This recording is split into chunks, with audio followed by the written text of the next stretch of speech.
თავდაპირველად ეს სამსახური 2009 წლამდე იყო იუსტიციის სამინისტროს შემადგენლობაში. შემდეგ თქვენ მოგიხსენებათ განხორციელდა საკანონმდებლო ცვლილებები და შეიცვალა მთავრობის სტრუქტურა და გენერალური პროკურატურა გარდაიქმნა მთავარი პროკურატურა და შევიდა იუსტიციის სამინისტროს შემადგენლობაში. რამაც უკვე აშკარა ინტერესთა კონფლიქტი წარმოშვა, რადგან დაცვა და ბრალდება ერთი სამინისტროს ქვეშ ვერ ფუნქციონირებდა და ამ დროს ამავდროულად შეიქმნა ახალი სამინისტროც. იგივე ინტერესთა კონფლიქტი იყო საჯარო ახსნილების დეპარტამენტთან მიმართებაში და მაშინ მოგიხსენებათ, რომ იმ დროს საჯარო ახსნილების დეპარტამენტი შედიოდა იუსტიციის სამინისტროს შემადგენლობაში. ამის შედეგად საჯარო ახსნილება და იურიდიული დახმარების სამსახური, ასევე პრობაციის სამსახური გამოტანილი იქნა იუსტიციის სამინისტრო და შეიქმნა ერთი სამინისტრო. ამას რა თქმა უნდა შესაძლებელია ყავდეს ბევრი მომხრე, ბევრი მოწინააღმდეგე, შესაძლებელია უფრო მეტად მოწინააღმდეგეები ვინაიდან შეიძლება ითქვას, რომ რაღაც ფორმალურ დონეზე გარკვეულ უხერხულობას ქმნის ის, რომ ის საადვოკატო სამსახური შედის იმ სამინისტროს შემადგენლობაში, რომლებიც საჯარო ახსნილებაზე ახორციელებენ კონტროლს. დაგეთანხმებით ბატონ გელა, ამ საკითხთან დაკავშირებით ცოტა უხერხულობა არსებობს და ძალიან ბევრი ადვოკატს და ალბათ სავარაუდოდ საზოგადოების წევრებსაც უჩნდებათ კითხვები. მე მინდა ჩემს მსმენელს გავაცნო ის, რომ აი იურიდიული დახმარების შესახებ კანონი არსებობს და რამოდენიმე მუხლი წავიკითხო და იმასთან დაკავშირებით აგისვათ შეკითხვა სანამ ჩემ კოლეგასთან გადავალ კითხვით, რომ იურიდიული დახმარების ესე იგი გაწევის პირობები, ანუ ამ კანონით რას არეგულირებს, რომ იურიდიული დახმარება უზრუნველყოფილია კანონით პირდაპირ გათვალისწინებულ შემთხვევებში. აგრეთვე ამ კანონით დადგენილი წესით, თუ ბრალდებული ან დამსჯავრდებული არის გადახდის უნარო. ანუ პირველი, ერთ-ერთი მთავარი ეს არის, რომ უნდა იყოს გადახდის უნარო, ანუ სოციალურად დაუცველი. ამას მიგვითითებს ჩვენ ევროკომიტეტიც გაეროს, რომ სახელმწიფომ და უზრუნველყო სოციალურად დაუცველი ადამიანების სამართლებრივი დაცვა, ანუ ადვოკატირება. სამოქალაქო და ადმინისტრაციული სამართალწარმოების პროცესში იურიდიული დახმარება უზრუნველყოფილია თუ პირი არის გადახდის უნარო და ამას მოითხოვს მართლმსაჯულების განხორციელების ინტერესები. ესეც ნათელია, მაგრამ განსაკუთრებულ შემთხვევებში იურიდიული დახმარების სამსახურის დირექტორმა შეიძლება მიიღოს გადაწყვეტილება იმ პირისათვის იურიდიული დახმარების გაწევის შესახებ, რომელიც არ არის სოციალურად დაუცველი ოჯახების მონაცემთა ერთიან ბაზაში რეგისტრირებული წევრი. აი ეს საკითხი ცოტა არ იყოს, ხო, აი კითხვის ნიშნებს ვამს, რომ ესე იგი შეიძლება ისეთი ადამიანის დაიცვას იურიდიულმა სამსახურმა, რომელიც არ არის სოციალურად დაუცველი. აი ამ საკითხთან დაკავშირებით ქალბატონინგა თქვენი პოზიცია მაინტერესებს და საერთოდ ამ იურიდიულ სამსახურთან დაკავშირებით. როგორც კერძო ადვოკატის და შემთხვევაში მოგესალმებით და ამ საკითხთან დაკავშირებით მოგახსენებთ იმას, რომ ჯერ მიმაჩნია, რომ ადვოკატი უნდა იყოს დამოუკიდებელი და ის არავის ქვემდებარე არ უნდა იყოს. აქედან გამომდინარე არ ჯდება რაღაცა არც ერთი ადვოკატის სტატუსში, რომ აუცილებლად ის უნდა ყოფილიყო იუსტიციის ან და საჯარო ახსნილების დეპარტამენტის ზედამხედველობის ქვეშ. წარმოიდგინეთ, ახლა ადვოკატი, რომელიც ახორციელებს საადვოკატო საქმიანობას და იყოს ამ სამინისტროების დაქვემდებარების ქვეშ. უბრალოდ ისმება კითხვა, არა იმიტომ, რომ მე ძალიან დიდ პატივს ვცემ სახაზინო ადვოკატურას, რა თქმა უნდა, იქ მომუშავე ჩემ კოლეგებს, ყველანი ჩემი მეგობრები არიან, მაგრამ ძალაუნებურად ვერ იმუშავებენ. მათ ისეთი სტრუქტურა ესე იგი ადგათ თავზე და კონტროლს უწევს ისეთი სტრუქტურა, როგორც არის სამინისტრო, ჯერ იუსტიციის სამინისტრო, შემდეგ საჯარო ახსნილების დეპარტამენტი, რომ ძალაც რომ მოუნდეთ სახაზინო ადვოკატებს იმუშაონ და თავისუფლად დამოუკიდებლად მაინც ვერ იმუშავებდნენ. ჯერ ერთი ეს.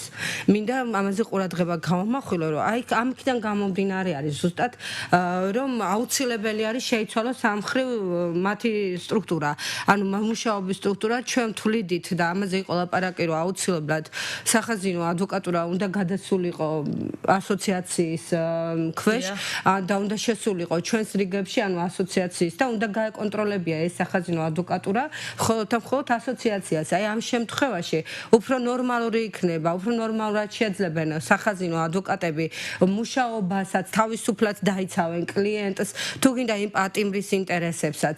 მე ასე მიმაჩნია, იმიტომ რომ ისინი დამოუკიდებელი იქნებიან, აღარ იქნებიან დამოუკიდებული არც სამინისტროზე, არც საჭიროების დეპარტამენტზე და ძალაუნებურად განხორციელება დაცვაც იქნება რა თქმა უნდა უფრო უკეთესი ამ ხრივ. ეხლა რაც შეეხება იმ საკითხს, რომ რა ვინ უნდა დაიცვან მათმა.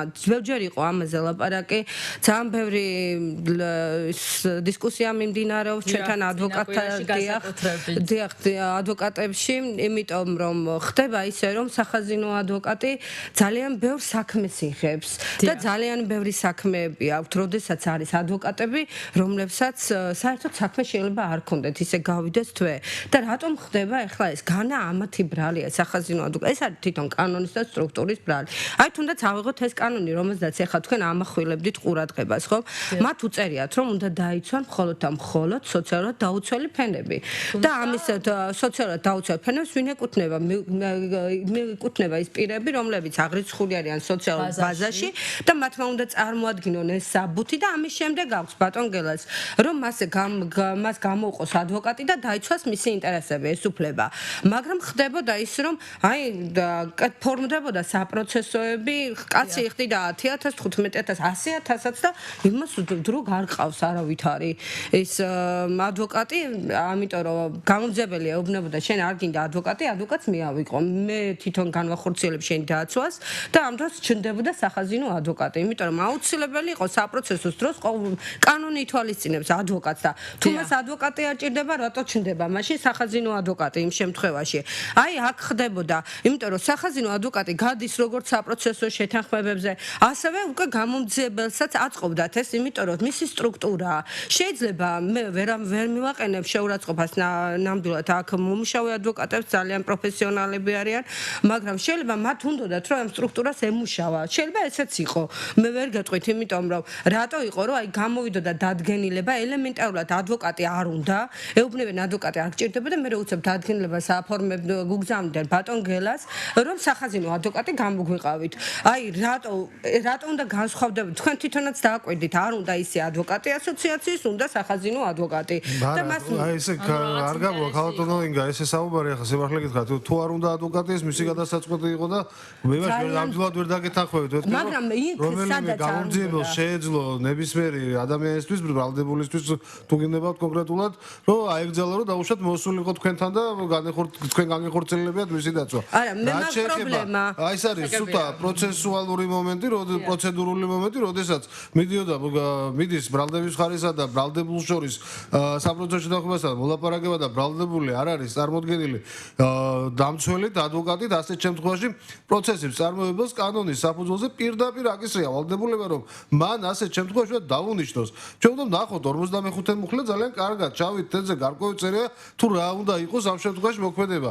ეს ახლა რომ ჩვენ ვთქვათ, რომ გამომძიებელი იმას ეუბნებოდა, ის ამას ეუბნებოდა, ეს არ არის, არ იქნება სწორი მსჯელობა ნამდვილად და ესე შორს ვერ წავალთ. რაც შეეხება კიდე ჩვენ ვის ქვეშ ვართ მოქცეული საჯელახსრულების დეპარტამენტის ზედამხედველობის ქვეშ ნამდვილად საბედნიეროდ არ ვიმყოფებით, ეს არის უნდა განვასხვაოთ საჯელახსრულების დეპარტამენტი და საჯელახსრულების პრობაციისა და ერთული დახმარების საკითხთა სამინისტრო. ჩვენ შევდივართ ამ სამინისტროს შემადგენლობაში და კანონშიც შავი თეთრზე წერია თუ რითი შემოიფარგლება მინისტრის მონაწილეობა ამ სამსახურის ფუნქციონირებაში.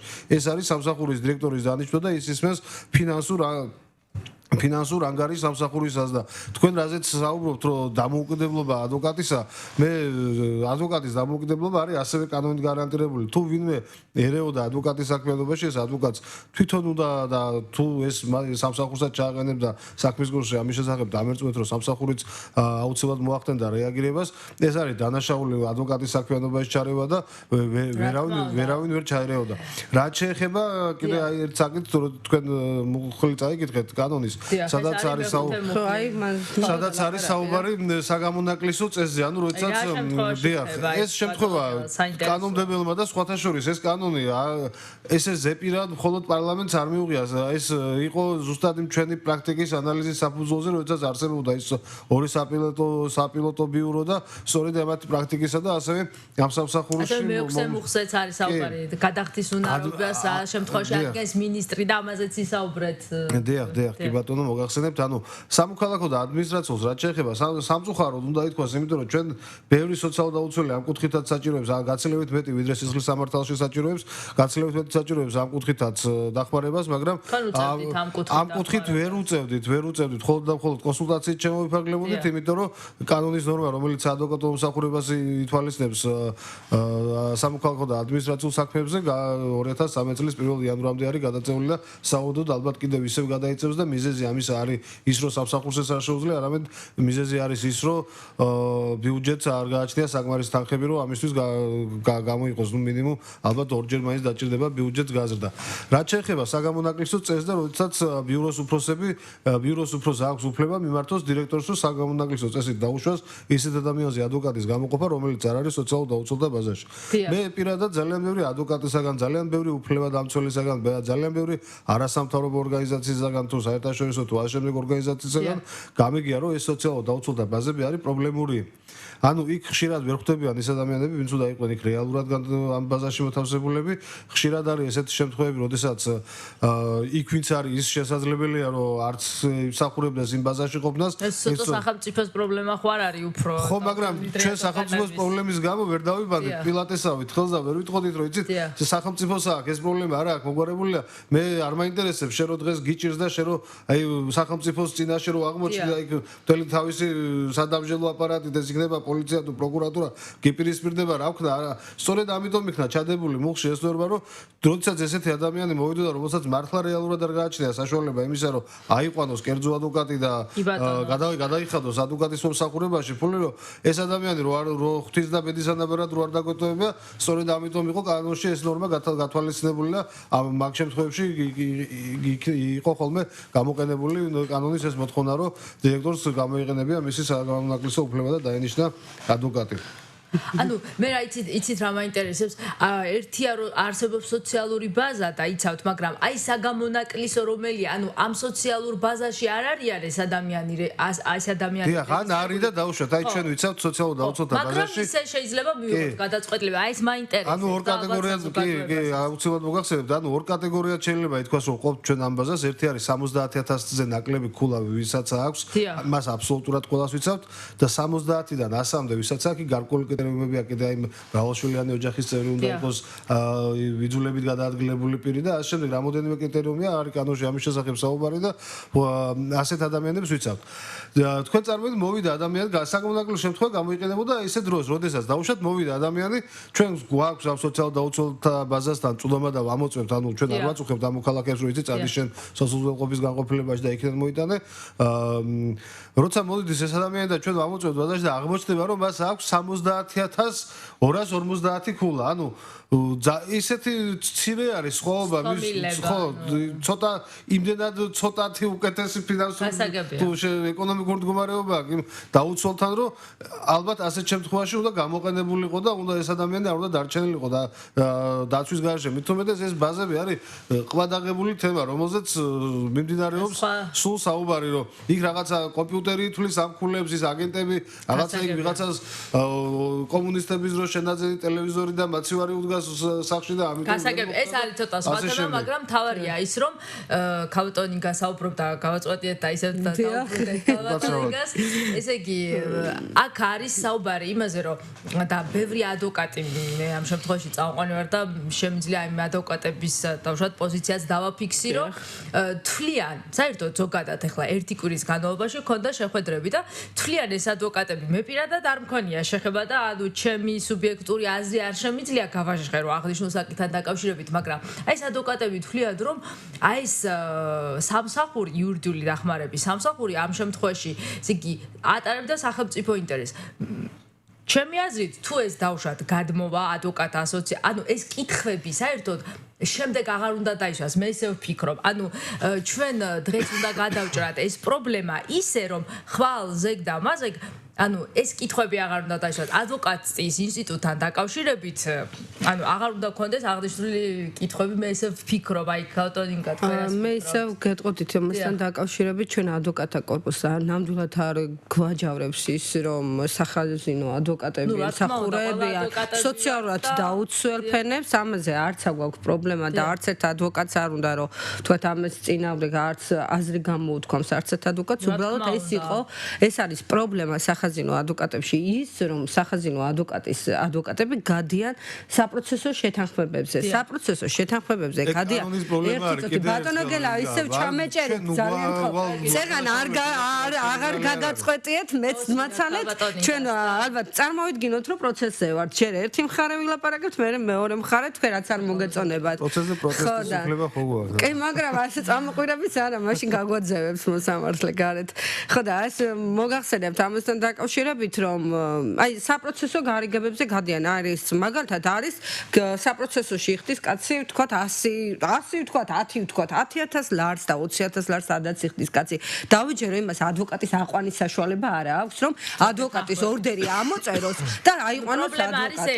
აი პრობლემა არის ეს ძირითადად ეს მხარე წარმოიდგინეთ გამოძიება აკეთებდა ეს არ არის ამათი ბრალი ვთქვათ იმიტომ რომ გამომძიებელი დადგენილებას უგზავნის ბატონი გელა ვალდებულია გამოყოს ადვოკატი ამასთან დაკავშირებით. აი ეს იყო ზუსტად ამაზე ვლაპარაკობთ. ეს სახელმწიფო სტრუქტურა იყო შექმნილი, მეტი არაფერი არ ყოფილა და აქედან გამომდინარე იყო ყველაფერი, რომ აი წარმოიშვა შემდეგ ეს პრობლემები, იმიტომ რომ ერთ ადვოკატს სახაზინოში 40 საქმე ჰქონდა ვთქვათ თვეში და ისე მოქმედ ადვოკატს უკვე არ ჰქონდა საქმე, იმიტომ რომ მიდიოდა ეს საქმეები ყველაფერი უფასოში.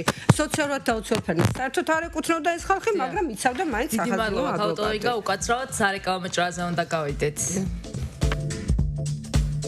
სლოტ კლუბების ქსელი ლას-ვეგასი ჯერ არ ნახულ გათამაშებებს იწყებს. ყოველ პარასკევს 2000 ლარი და გრანდიოზული სუპერპრიზი ავტომობილი Hyundai Sonata.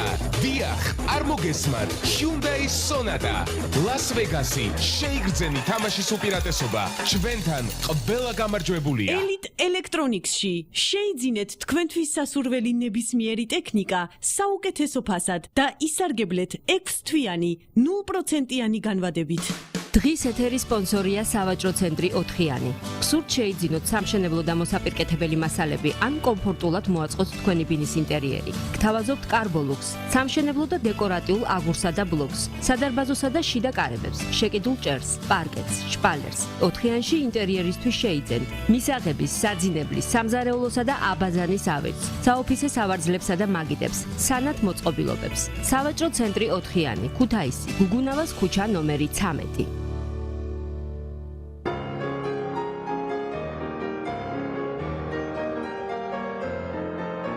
იცხოვრე ჩვენთან ძველ ქალაქში.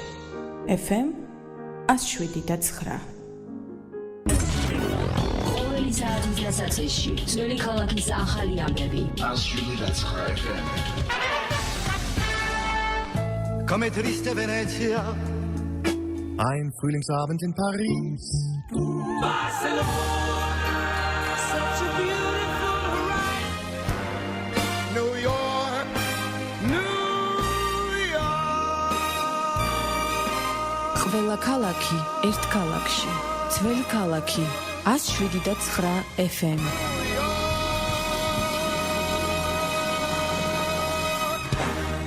გრიფით საჯარო, ჩვენ არ ვამჯობინებთ დუმილს, ვსაუბრობთ ყველაფერზე, რაც ჩვენ ცხოვრებაზე გავლენას ახდენს. ჩაერთე, მოიფიქრე, დაინტერესდი, მოგვაწოდე იდეები და თემები. გრიფით საჯარო, ჩვენ ვსაუბრობთ ყველაფერზე. დავბრუნდით ვიფას რადიო მსმენელო ისევ ეთერში. გადაცემა გრიფით საჯარო პირდაპირ ეთერში გახავთ. მე მისი წამყვანი ქეთისვანიძე ვარ და დღეს განვიხილავთ, გავაგრძელებთ იმ თემას, რომელზედაც მსჯელობდით. ეს არის უფასო იურიდიული დახმარების სამსახურის პრობაციის და საჯელახსრულების სამინისტროდან გამოყოფის თაობაზე და ადვოკატთა ასოციაციაში დაბრუნების საკითხი. ანუ სახაზინო ადვოკატები.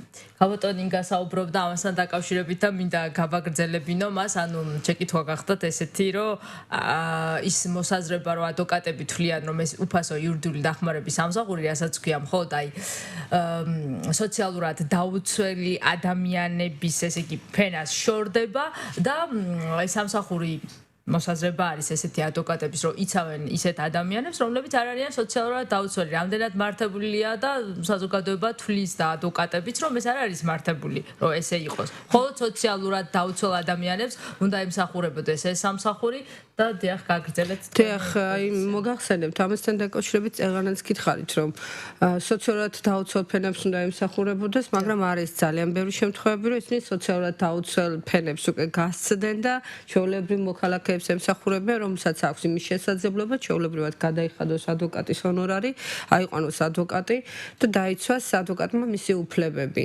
ეს არის რომ აი ფაქტიურად მათ რაც უწერიათ დებულებაში, ვინ უნდა დაიცვან, კანონში რაც უწერიათ, ვინ უნდა დაიცვან, აი ამ კანონს ცდებიან, ამ ზღვარს ცდებიან და უკვე გადადიან სხვა სამსახურში, აი იცავენ უკვე ჩვეულებრივი მოქალაქეების ინტერესებსაც.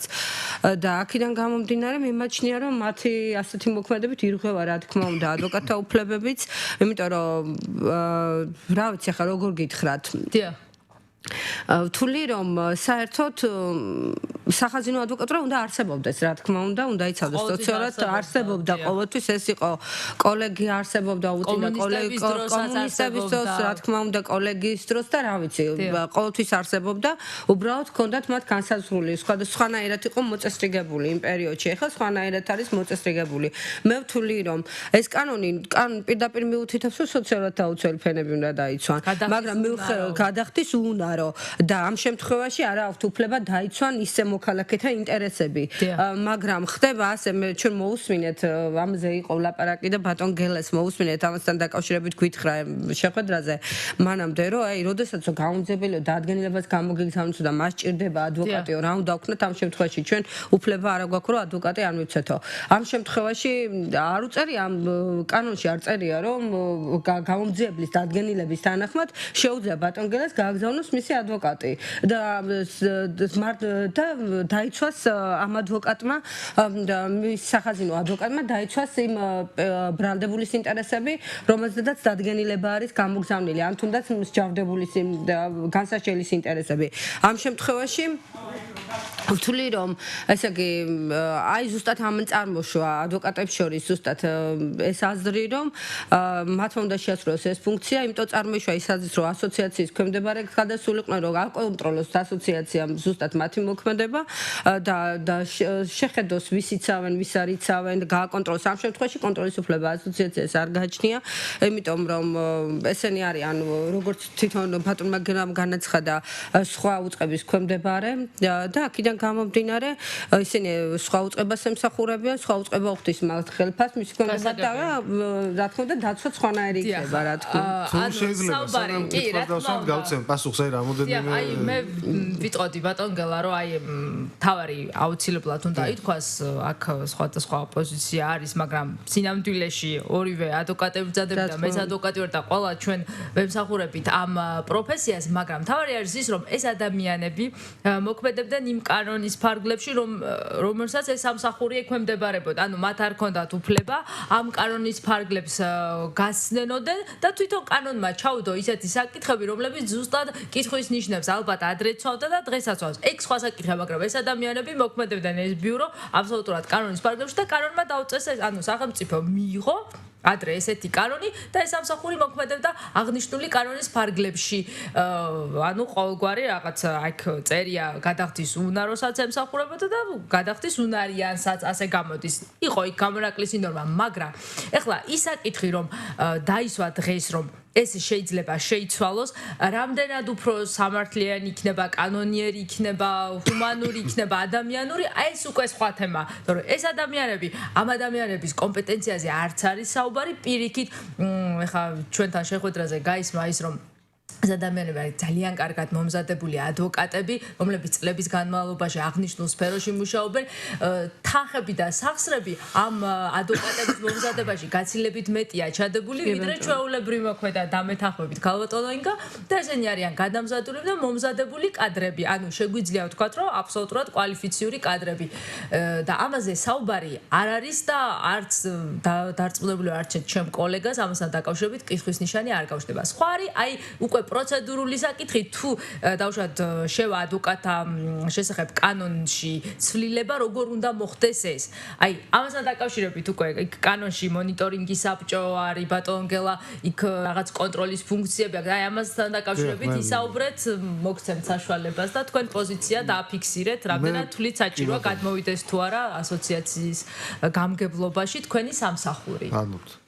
ესე იგი, პირველ რიგში იმაზე გავცემ პასუხს, რომ ადვოკატთა ასოციაციას არ ქონდა კონტროლის საშუალება თუ რას აკეთებდნენ ეს ბიუროები. კანონში არის გაწერილი და წერილი, რომ არსებობს სამსახურთან მონიტორინგის საბჭო, რომელიც ზედამხედველობს თუ რას აკეთებს სამსახური და იკვლევს საჭიროებებს თუ რა შეიძლება მისი განვითარებისა, შემდგომი განვითარების და ასე შემდეგ რა არის საჭირო. ამ მონიტორინგის საბჭოს შემადგენლობაში შედიოდა საქართველოს ადვოკატთა ასოციაციის აღმასრულებელი საბჭოს წევრი ბატონი ზვიად კორძაძე, რომელსაც რა ვიცი მე მგონი მას თვითონ ყოველ შემთხვევაში პირადად არასდროს გაუჟღერებია, რომ რაიმე ინფორმაცია მოითხოვა ბიუროებიდან ან სამსახურიდან და ვინმე დაუმალა ეს ინფორმაცია არ მიაწოდა. ესეთი რამ არ ყოფილა. ანუ ასოციაცია გარკვეული სახით მონაწილეობდა ამ სამსახურის ფუნქციონირებაში. ახლა უბრალოდ საუბარია რომ უნდა გაიზარდოს და ამის მოწინააღმდეგე ზოგადად ჩვენი სამსახური არ არის და რომ ასოციაციის ფუნქციები ანუ მონაწილეობა ამ სამსახურის ფუნქციონირებაში უფრო მეტად გაიზარდოს და ეს შეიძლება სხვადასხვა ფორმით მოხდეს. რაც შეეხება თვითონ ამ სამსახურის ასოციაციის გამგებლობის ქვეშ გადასვლას, ეს არის აბსოლუტურად წარმოუდგენელი რამ და ერთი მარტივი მიზეზის გამო. ჩვენ ქალბატონმა ინგამ ახსენა აქ რომ არ არიან დამოუკიდებლები და ასე შემდეგ, რასაც აბსოლუტურად ვერ გავიზიარებ, რომ ჩვენ დამოუკიდებლები არ ვიყავით და ადვოკატის დამოუკიდებლობა კიდევ ერთხელ გავიმეორებ, კანონით არის გარანტირებულია. თუ ვინმეს ეზღუდებოდა ეს დამოუკიდებლობა, მაშინ უნდა ამოეღო ხმა და ყოველ შემთხვევაში ეს ისეთი სფერო არის, აქ უხეშად ვერ ჩაერევი და არ არის იურისპრუდენცია და ადვოკატურა მით უმეტეს ზუსტი მეცნიერება, რომ ადვოკატს უთხრა, რომ ისე რატო არ გააკეთე, ან ასე რატო არ გააკეთე, სრულიად დამოუკიდებელი ადვოკატი თავის საქმიანობაში და ვერავინ ვერ ჩაერევა. იურიდიული დახმარების სამსახურში საერთო ჯამში თუ არ ვცდები 90-მდე ადვოკატი მუშაობს სულ. ჩვენ თუ 90-მდე ადვოკატის დამოუკიდებლობაზე ამდენად ვღელავთ. ამ სამსახურის ასოციაციის შემადგენლობაში შესულ შემთხვევაში რომ 4000-მდე ადვოკატის დამოუკიდებლობა რო დადგება კითხვის ნიშნის ქვეშ, ამაზე რატო არ ვღელავთ და გეტყვით რატომაც დადგება. ანუ თუ ეს სამსახური შევა ადვოკატთა ასოციაციის შემადგენლობაში, ასეთ შემთხვევაში ეს არ არის ადვოკატთა ასოციაციის ვალდებულება რომ უზრუნველყოს სოციალურად აუცილებელი მოქალაქეებისათვის უფასო ადვოკატო მომსახურების მიწოდება, ეს არის სახელმწიფოს ვალდებულება. ანუ ამისათვის თანხები უნდა გამოყოს სახელმწიფომ და ეს თანხები უნდა ჩაუიწყოს საქართველოს ადვოკატთა ასოციაციას. სახელმწიფო ბიუჯეტის სახსრების ხარჯვას ვინ აკონტროლებს? ძალიან კარგად ვიცით, ხო, აკონტროლებს უკვე ყოფილი კონტროლის პალატა და ახლა უკვე სახელმწიფო აუდიტის სამსახური. სახელმწიფო აუდიტის სამსახურის შესვლას ადვოკატთა ასოციაციაში ამ ხარჯების გასაკონტროლებლად ნიშნავს, რომ გარკვეულწილად მისი თავისუფლება იზღუდება და სახელმწიფო უკვე ერევა მის ფუნქციონირებაში. რაც ალბათ არც ერთ შემთხვევაში არ უნდა იქნეს დაშვებული თვით ადვოკატთა ბუნებიდან გამომდინარე. რაც შეეხება ჩვენ და სახაზინო ადვოკატები, ესეთი დაყოფა ჩემთვის არის ყოველად მიუღებელი. ჯერ ერთი სიმართლე გითხრათ, სიტყვა თვითონ სახაზინო ადვოკატი არის მიუღებელი. ჩვენ მესაბურის საზღვრით ვახსენე, რომ ჩვენ წლებია ვებძვით, რომ ეს სახელი აღარ იყოს ხსენებაში, იმიტომ რომ ყველამ კარგად ვიცით, ვინც იმ პერიოდში ფუნქციონირებდა და მუშაობდა, რასაც წარმოადგენდა ეგ სისტემა არც იყო პრინციპში უსისტემობა იყო ის სახაზინო ადვოკატი, რაც არსებობდა, სისტემა არც არსებობდა იმ დროს და დღეს უკვე აქ დასაქმებულ ადვოკატებს საზოგადოებრივი ადვოკატები და მე მართლა მიკვირს ესე დაყოფა, რომ აი სახაზინო ადვოკატები, კერძო ადვოკატები.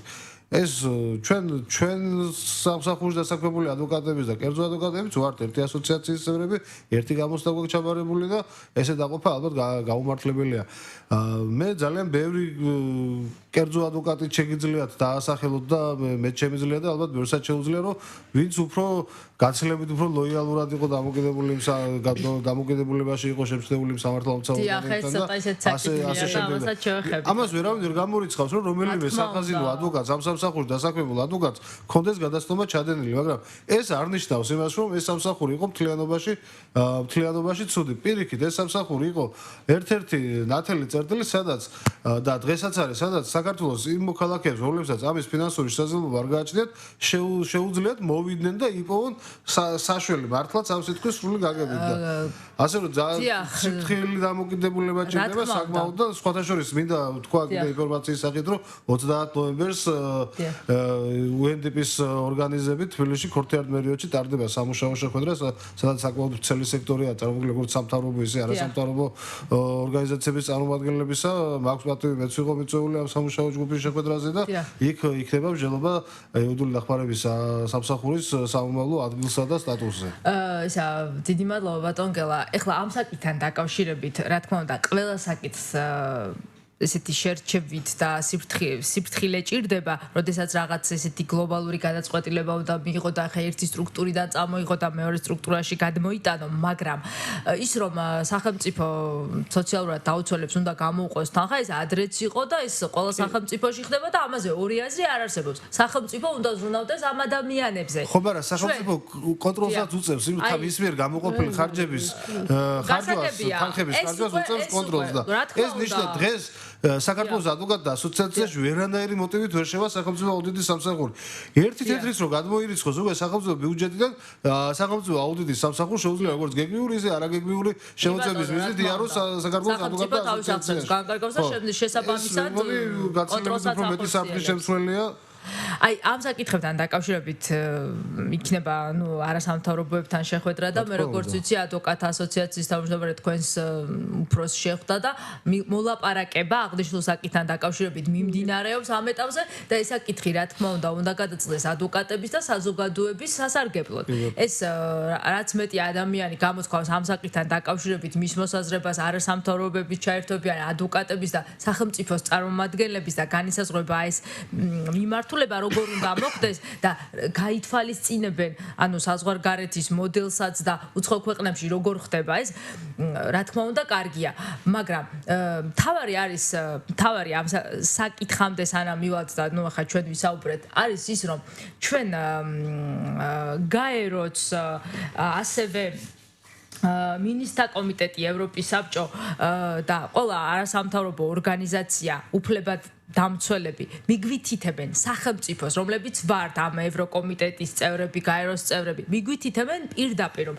სახელმწიფო არის ვალდებული დაიცვას სოციალურად დაუცველი ადამიანის უფლებები რომ სახელმწიფო მუზრუნველყოს მათი დაცვა სასამართლოში ეს რა თქმა უნდა სისხლის სამართალ წარმოებას ეხება და აქედან გამომდინარე სახელმწიფოს ხა ძალიან ბევრი უფლებები და ადვოკატის უფლებებთან დაკავშირებით პირდაპირ მითითებები არსებობს რომელიც სამწუხაროდ, როდესაც ვკითხულობ ადვოკატთა შესახებ ორგანულ კანონს, იქ მე ვერ ამოვიკითხე ის მითითებები, მეთოდური მითითებები და ძირითადი საფუძვლები, რომელსაც რეკომენდაციას გვაძლევს ჩვენ ევროკომიტეტი და გაერო, რომ რა უნდა იყოს ჩადებული, ანუ ნებისმიერ დემოკრატიულ სახელმწიფოში, ანუ იმ გზაზე, რომელზედაც ჩვენ ვდგავართ, აუცილებლად ადვოკატის უფლებები უნდა იქნეს დაცული.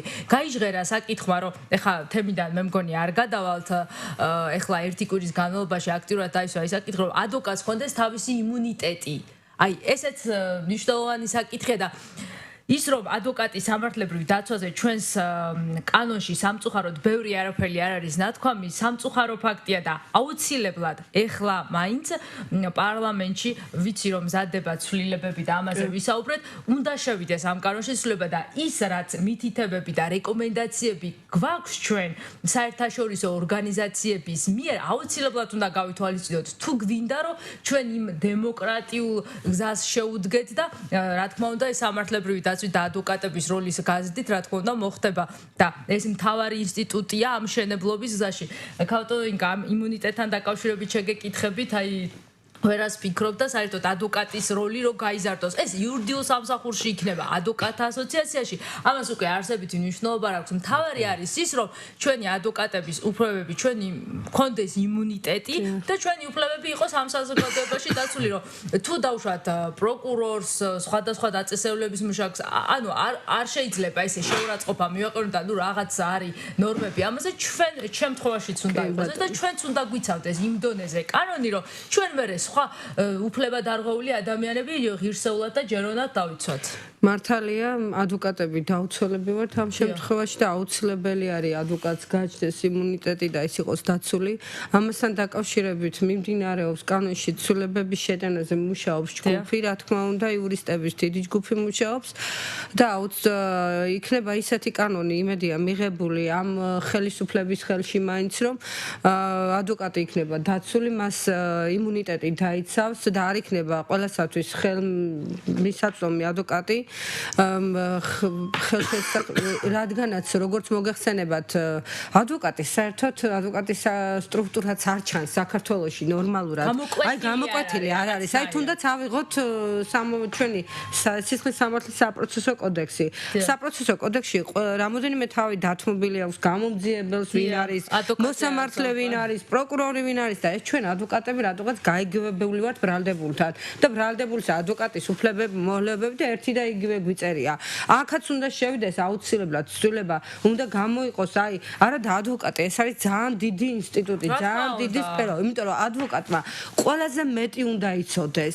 ყველაზე და ამასთან ერთად ყველაზე მეტი იცის. მოსამართლეს თავის სფერო აქვს, მოკლე სფერო, რომელზედაც ის მუშაობს. გამომძიებელს თავის საგამოძიებო ფუნქცია. ადვოკატმა გამომძიებელიც უნდა იცოდეს, ექიმობაც უნდა იცოდეს. ყველა სფეროში იყოს ჩახედული. ამ დროს ყველაზე უფრო ინტელექტუალურია ეს სფერო.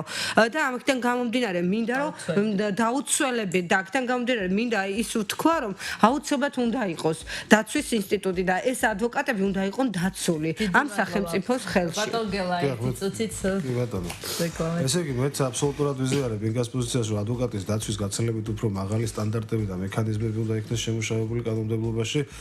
სხვათა შორის ამაზე თუ ერთ გადაცემას გააკეთებ ძალიან დიდი სიამოვნებაა. გავაკეთებთ უბრალოდ ეს გადაცემაში. უფრო დეტალურადაც შემიძლია იგივე თუნდაც ეს საპროცესო კანონმდებლობის დონეზეც რამაც ახსენა და მეც შევეხები ერთმანეთს როდესაც ჩვენ გვიწერია საპროცესო კანონმდებლობაში რომ პროკურორის და გამომძებლის დადგენილება არის შესასრულებლად სავალდებულო მის საპირწონედ არსად არ წერია რომ ადვოკატის მიმართვა ვინმესთვის არის სავალდებულო ისე კარგად შეუძლია ეს მიაყურადოს ნებისმიერმა პირმა თუ ორგანიზაციამ და არ გაგვცეს ეს პასუხი და ჩვენ ფაქტიურად გარდა ზოგადი ადმინისტრაციული კოდექსისა თუ იმის ნორმებში და ფარგლებში ჯდება გარდა ამისა სხვა არაფერი არ ვრჩება და ეს მართლა ძალიან დიდი პრობლემა აქვს და პრობლემა არის და მე მგონი არასდროს არ ყოფილა ქართულ რეალობაში ყოველ შემთხვევაში რომ საკანონმდებლო ორგანოში ადვოკატურის წარმომადგენლის როლი წარმომადგენლები ესე მრავლად ყოფილიყვნენ წარმოჩენილნი და იმედი გვაქვს რომ ამ პარლამენტის მუშაობის პერიოდში იქნება ის სასაგებო მე მგონი ეშველება ადვოკატებს